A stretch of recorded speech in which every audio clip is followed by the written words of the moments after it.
Hey everyone, welcome to my next monthly video that we're going to be doing today.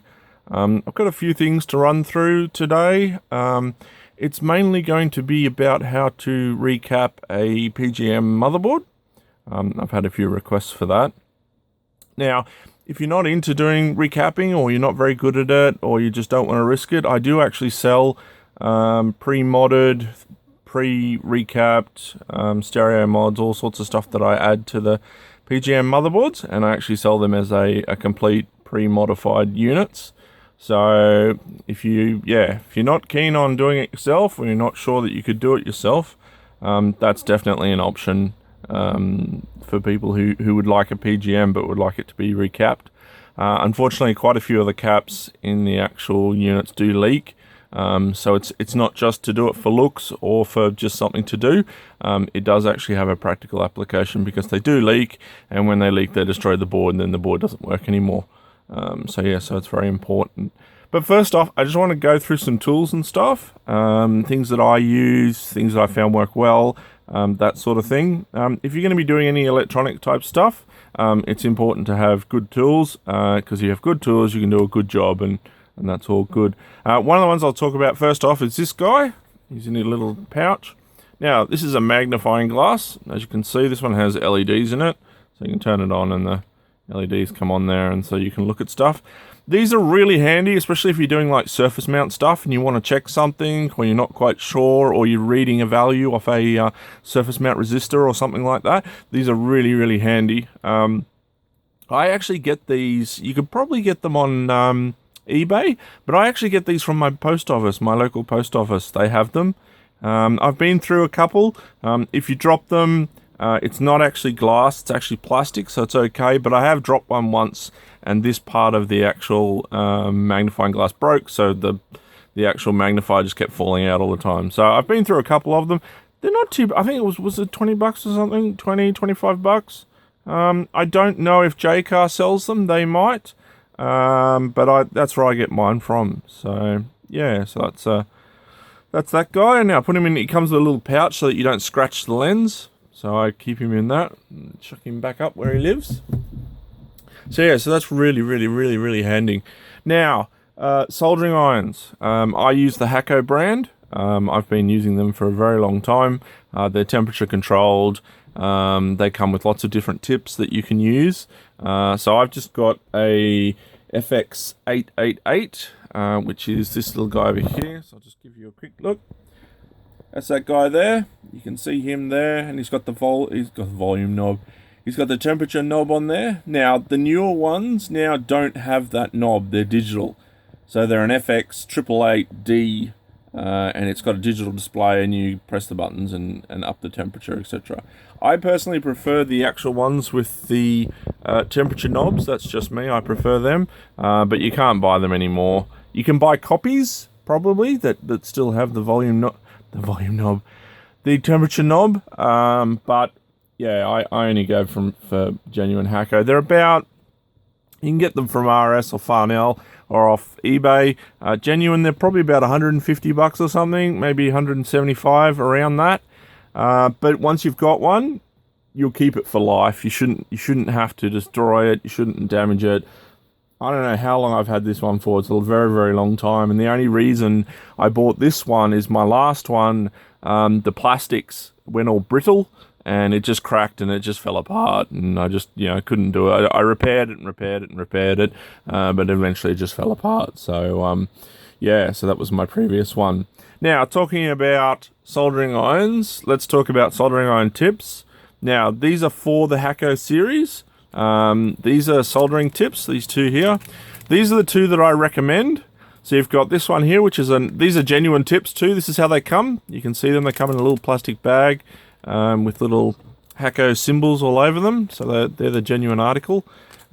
This is a 900M /T/B. This is for pretty much all your soldering that you need to do, so through hole, surface mount stuff. You can even use these for TSOP chips, QFPs, you can use these. So these are a really good general purpose, all-rounded tip to use. And yeah, and they're not expensive to buy. I think they're only like $3 or $4 each for the genuine article. So yeah, so that's that one. That's the 900M/T/B. That's that guy. So I'll put him over there. This is the next one I use. This one here, I'm not sure if you can get a good shot of it. It's very, very fine. Short and fine. This is really good for touching up T-SOPs, QFPs, anything that's really, really fine and you don't want a really, really big tip. So this is a 900M T/SI. So that's that guy. Again, not very expensive. They're only a few bucks each for the genuine article. And a tip should last you a long time. I mean, this is the tip I've got in mine. It's currently on at the moment. And that's a T/B, and I've had that probably for about 2 years now. It's the original tip I think I got with it, or I've replaced it only once. So the tips should last a long time. If you keep them clean, when you turn off your soldering iron, if you add solder to it and just let the flux burn off, that will stop the tip from oxidizing, which gives the tip a lot more life.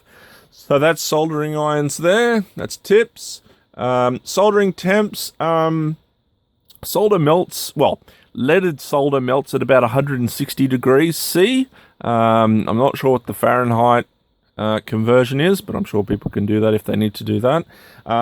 I normally solder around 400 to 450. That's where generally, if I'm doing general soldering, if it's something that with a big ground plane or a big through hole or something that needs, it's got a lot more solder, then I just crank it all the way to the max. I think it's, what's the max on this one? 480, 490, somewhere around there. So I just crank it all the way. And I actually will be doing that today for the recapping of the PGM, which I'll show you a little bit later once we get through all these bits and pieces.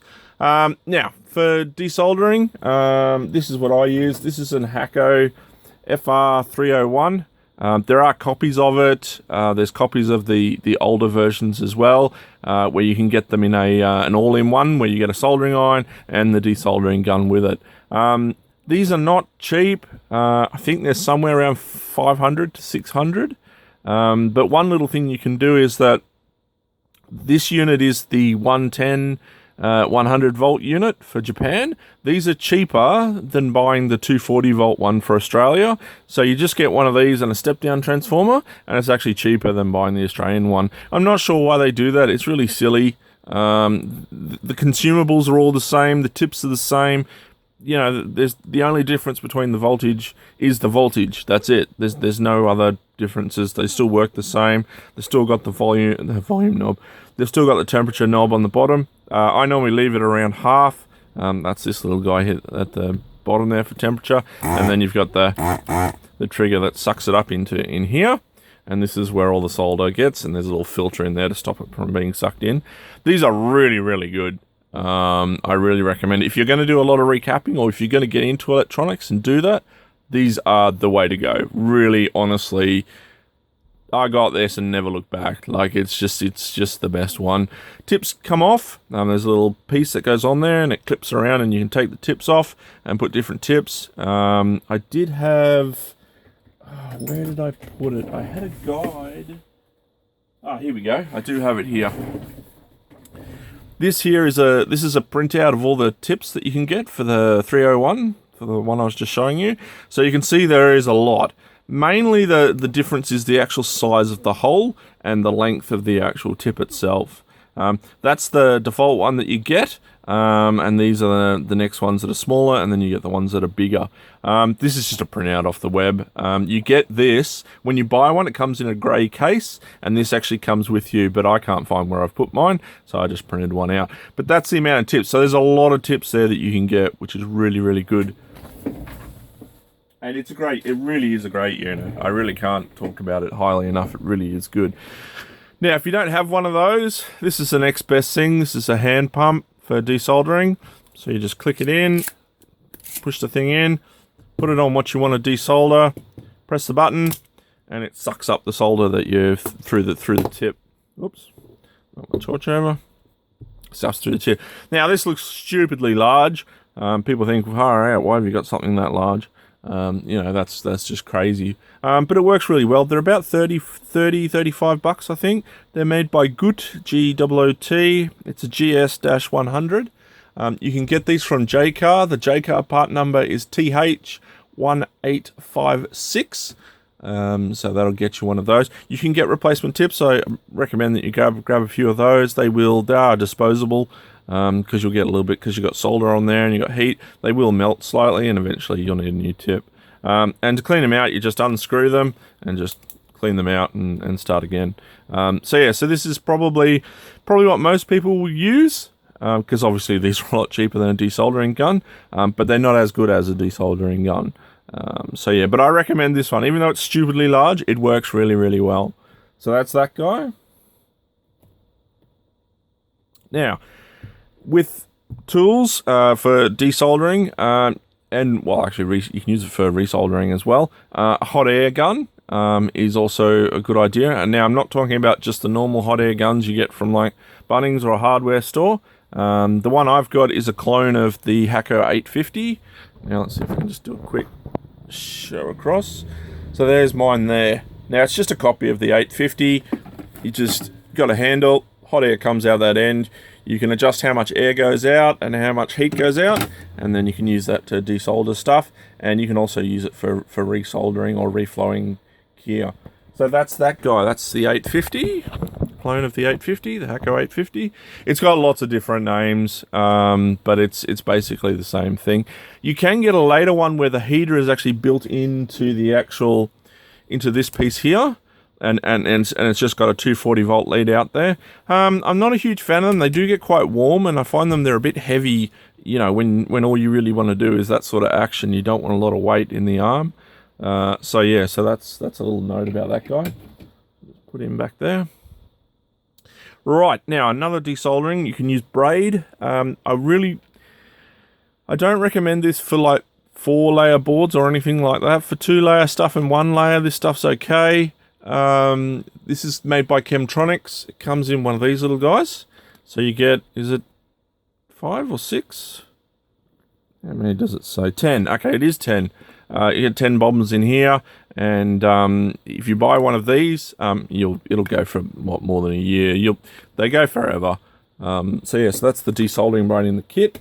This is the little, what they call a bobbin, and it basically, you just pull it out, put it onto whatever you want to suck the soldering out, and then put your soldering on it, suck it out, and then it wicks into the copper. That's how it actually works. So you can use these for 2-layer board, 1-layer and 2-layer. They're great. For 4-layer, they're a little bit more difficult, but it is possible to use that as well. Okay, next thing, let's get on to fluxes. Now there are 1,000,001 different flux types that you can use. There's 2 types I can use. They're called an X32 and X33. These are my little flux bottles that I use. They're actually, you can buy these little bottles empty. They're nail polish bottles, so you can buy them on eBay or anything like that, where empty bottles like these are sold. They come in all different sizes and colors. The thing I like about them best is because it is actually it's meant for nail polish. You've got a little brush on the bottom, and you can just brush that over a PCB or a chip or whatever you want to reflow, and it works out great. You can buy the actual flux itself in I think a litre. I think a litre is the smallest one you can buy on eBay, and you can buy like 5 litres, I think, as well as the next size up. I've got a 5-litre container, and I'm still using it, so I reckon a 5-litre container would probably, I don't know, at least a couple of years, unless you're like every single day reflowing board after board after board, then you may actually, go over it, but I highly doubt that. So, so that stuff's good. A litre is fine. I don't know if JCar sells it. They used to, but I don't think they do anymore. But if you've got a JCar that's local to you, jump on the website or go and pop down there and see what they've got. They may actually still have it on there as well. So next thing, let's talk about solder. Well, there's a lot of different solders as well, just like fluxes. The stuff I use is this. It's made by Multicore, who I think it's been taken over by Loctite now. This is a 6040 with Crystal 511 flux. inside it, and that's really, really important. Crystal 511 is about the best flux you can use for soldering. It's great for using on boards that are old, that might be a little bit crappy, a little bit of crud on them, you know, wires that are not, you know, nice and clean copper, they might be a bit oxidized. This stuff works really well, so that's why I get it. This is, I think, 0.7 mil. It's not very, as you can see, it's not very thick at all, so it's great for T-subs, QFPs, doing all that. You don't have to put a shitload of solder on there. You can just use it. Now, they do have bigger size. I think there's like 1.2 mil, 1.7, 2.5, 3. There's quite a few different sizes. So yeah, so that's an RS and a Farnell thing. You can get them on eBay, but last time I looked, I think it was just cheaper to get it from RS. And I've actually got an RS that's actually close to me, so I just drove down there and picked it up. One roll will last you a long time. Last me probably, what, a year? 6 months to a year? A year, definitely. So, yeah. So that's that. Now, this is just a general solder that I use. This is from JCar, so it's just, again, it's another 6040. I don't know what the flux is inside. It does have it, but I'm actually not sure. It doesn't actually list it, so I'm not sure what it is. But for general soldering, if this is all you can get, then it's okay as well. I particularly use this if I have to, when I'm desoldering the caps on the PGM, which soon I will show you. If I need to like waste solder, if I need to put solder on there so that I can get a good point to suck up, I'll use this because it's cheap. And easy to get, so and it's disposable, you know, like this isn't the expensive stuff, the other multi-core stuff that I just showed you is, so I also use it for doing that as well. So yeah, so that's basically, that's all the tools. I think I was going to go, oh no, one more, can't forget these, little cutters, little side cutters. This is a JCar item. The part number for these guys is TH1922. They're about 20 or 30 bucks. They're made in Italy and designed in Japan, which is an interesting mix. But that's these little guys. They work really good. They cut well, last for quite a while. So that's these little guys. Right, now we've done those. Right, so let's get on to the actual PGM recapping. Right. Now, this is one that just came in the other day. So as you can see, it's just standard. There's no, I haven't done anything to it. Pop this guy out. Come on. There we go. Right, now we've got the board. Now, the easiest way of recapping these guys is to actually, obviously with the caps, you've got two sides, a positive and a negative. And the best way of doing it is to actually add a little bit of solder, bridge the two, pull the cap out, and then later come back and suck out all the solder with the desoldering gun. So that's what I'm going to solder. So I've got the cheap solder here because I'm going to be sucking it out. So let's do this. Alright, get the soldering iron. Just turn it up to max. Right, now let's see. Is this going to give me a good...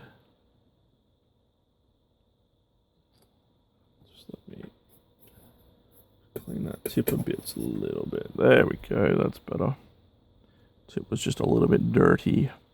Alright, so melt the solder onto both pins. Come on. Go. Now grab the cap from the other side. Heat up the two. And then just pull the cap out. And that's it. That pops out. So that's basically how to do it. So you just repeat that on all of them. I'll just do a couple more just to show you. So these ones here, again, just add a little bit of solder to each pin. Grab the cap on the other side, bridge it together, pull it out. That's it. So you're not heating up the board too much. This is a 4-layer board, so it's not that easy to go. Now these ones over here, these are a little bit, wait, let me see if I can get a picture, that's better. These guys are a little bit harder because there's not as, the pads aren't as big. So I'll just, again, just add solder to each side. Alright, grab onto the cap, bridge them both, and that's it, and it comes out. So there's another one. So basically you just repeat that all over the board for all the caps. There's not many caps in here, is it? 13 or 14? It's not very many. So yeah, so I've done that. Now obviously you do all that, remove all the caps, which is obviously the main way because that's what you're wanting to do. So let's just assume that you've done that. Oh, that's one thing I forgot to talk about, is anti-static straps. Okay, these are really necessary. Okay, so it goes around your wrist. It's got a metal pad, and this is actually conductive. And then the end of it goes to my earthing point. But most of them come with an alligator clip, and you can put them onto an earth lead. Anything you've got. My mat, because this is anti-static matting, it earths to here. It's got an earth point to the pad. So I go from the pad through the earth and then into here, and then it goes into the earth bin in a power plug that I've got. That's just got the earth pin wired up, obviously not the other two, because that would electrocute you and you don't want to do that. Right, so back to the board. So now we've just assumed that we've done all the caps, so we get the desoldering gun out, just gently put it on one of the pads, and that's it. It sucks out all the solder. So you can see, let's have a look and see if I can get a good shot of this. Is it gonna give me, well, it's not too bad a shot. Where is it? She's just over here. So as you can see there, you can see straight through the board. You can see the blue matting. So that does that. So you just keep doing that to all of them. Grab your desoldering gun.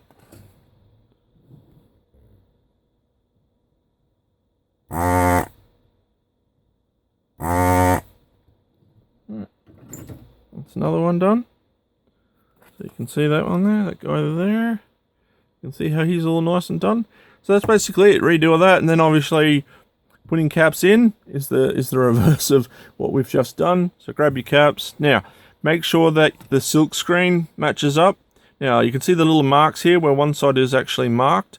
That's the negative side of the caps. 99% of the time, PCBs will have the negative side marked. Okay? Now, the silk screen on these is perfect. It does actually match, but be very careful because some PCBs that you may work on, the solder mask could be wrong. So whenever you're desoldering something, make sure that you note what side is the positive and which side's negative before you pull it out. Just to check, just in case, because I know quite a few chassis for arcade machines, notably the Cortec ones, have got a couple of silk screens that are actually wrong. And I've seen that where people have just not checked, pulled the cap out, put it back in how they think it is, but it's actually around the wrong way because the silk screen is wrong, and it just blows the caps out through the top. And people go, oh, well, you know, why isn't this working? I put it around the right way. But no, you haven't put it around the right way because you didn't check. So that's really, really important. But for all the PGMs, you don't have to worry about that. The negative side is marked and they're all correct. So you can just go through, remove all the caps, suck out all the solder, put new caps in, solder them in, cut the legs off, and then you're all good to go. So that's basically it, guys. That's a video running through how you do the PGM. They're not that hard to do, but if you are new to soldering and you're only just starting out, I would recommend getting a scrap board, like maybe like an old motherboard or just some old PCBs that you've got lying around or a friend might have or whatnot, and just practice on those. Practice the principles of pulling caps out, sucking the solder. Just practice it so that you're really, really good at doing it, and that you don't need, you don't need a lot of time to get there. It's basically just practice. Practice makes perfect, as they say, and in soldering that's definitely true. Having good gear, good solder, and obviously, good skill will actually get you there. So that's basically it, guys. If you want other topics for my monthly tech videos that I do, please either send me an email or leave me a message or send me a message. That's all cool, because I want to make sure I do the videos that the viewers actually want. And that's it for today. Catches.